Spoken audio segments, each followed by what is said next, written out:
of a time.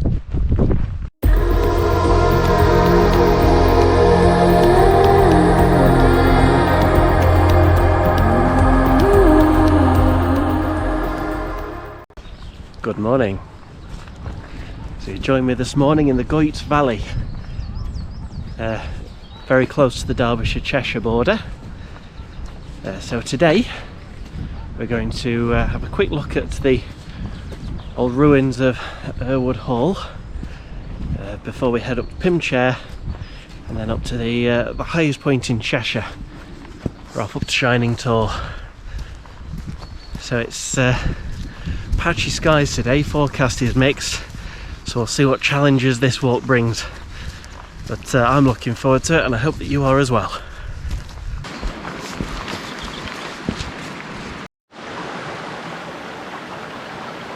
So here we are, the ruins of Errwood Hall, which you can see behind me.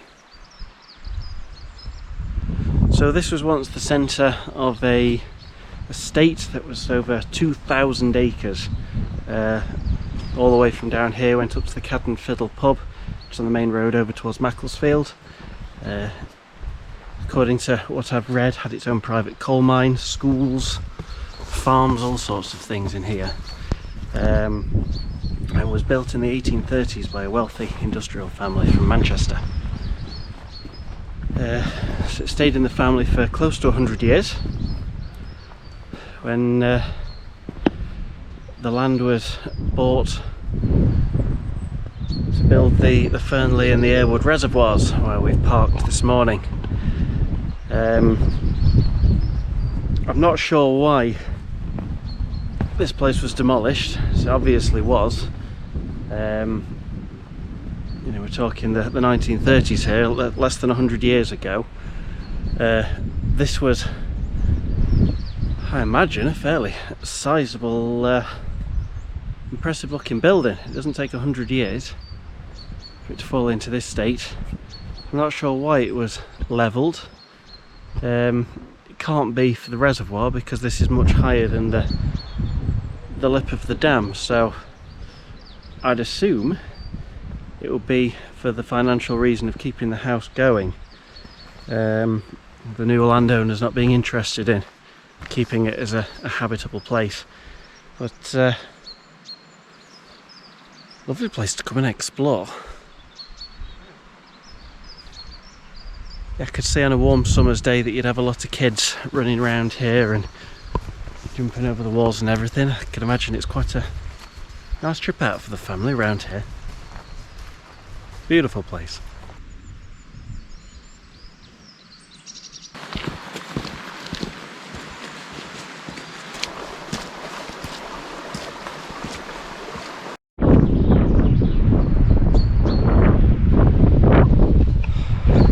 So I've left the ruins of Errwood Hall behind me, heading north now up towards Pimchare.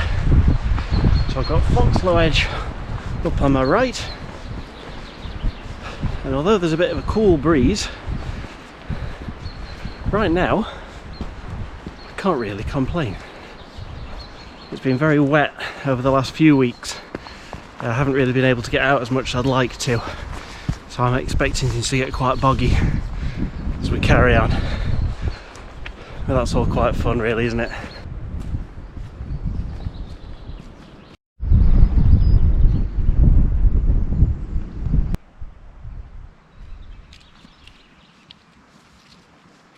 So behind me, I've found a little something. Looks to be some form of, well, I'm not really sure what it is. It's definitely of the Christian faith. The crucifix on top. Certainly not big enough to be a church. But, I think it's still in operation though. Walking past it, there's quite a nice sweet floral smell. I don't know what it's doing here. Certainly very picturesque.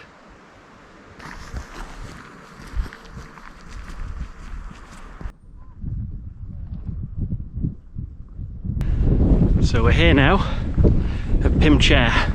which is marked as a viewpoint here on the map. It's easy to see why. The whole world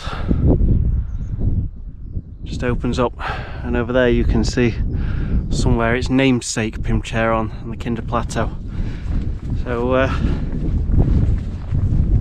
thoroughly enjoyed taking in the views up here, but we're now carrying on south towards Cat's Tor.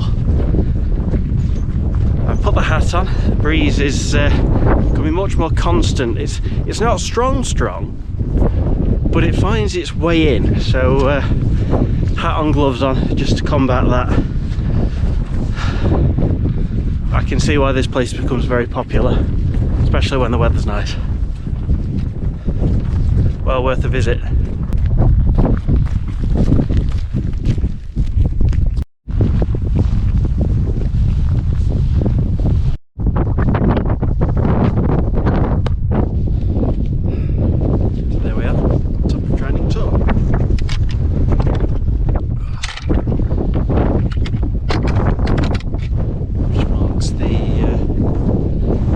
In Cheshire, I believe it's 552 metres above sea level. Probably habitable around that.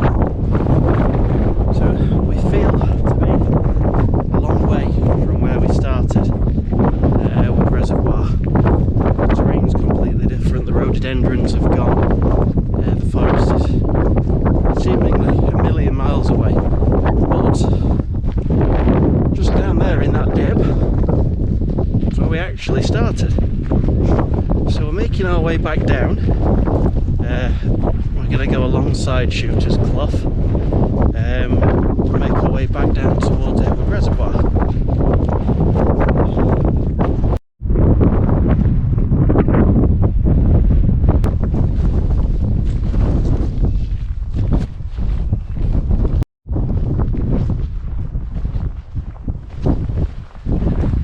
So down there you can see the dam that separates the Errwood Reservoir from the Ferneley Reservoir. So we're heading away from the Cat and Fiddle pub, which is on the main road between Macclesfield and Buxton. And we're heading back down into the valley. I've made the decision that we're going to go back through the Errwood ruins, so I'd like to see that again before we head off home. Oh, but you can really picture from everything that we've seen around us now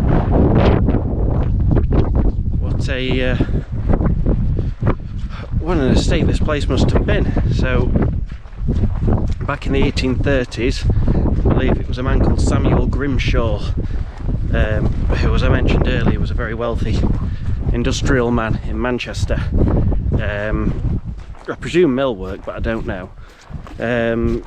But this area of land, which is over 2,000 acres, or in modern money just over 8 square kilometres, so a good size. And back then it cost a little over £9,500. I don't know what that works out at for the conversion of today, but I can't imagine what piece of land you get for £9,500 now. It wouldn't be a lot. But it stayed in his family for just shy of 100 years before it was bought out by the company that built the reservoirs, which exist today. Yeah, beautiful place. I can imagine in the summertime as well, or getting into the autumn, where everything's out in bloom. It look absolutely stunning. That doesn't mean to say it doesn't look nice now, does it? Been a whale of a time.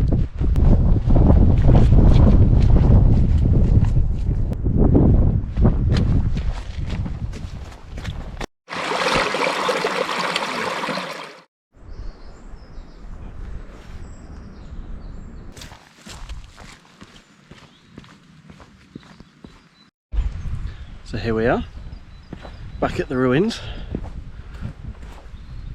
of Errwood Hall, where we began. So the walk in total has taken just under 3 hours. I've done just over 6 miles, and I managed to tick off Shining Tor, which is exactly what I set out to do. So I'll leave you where we started, and until next time guys, happy walking.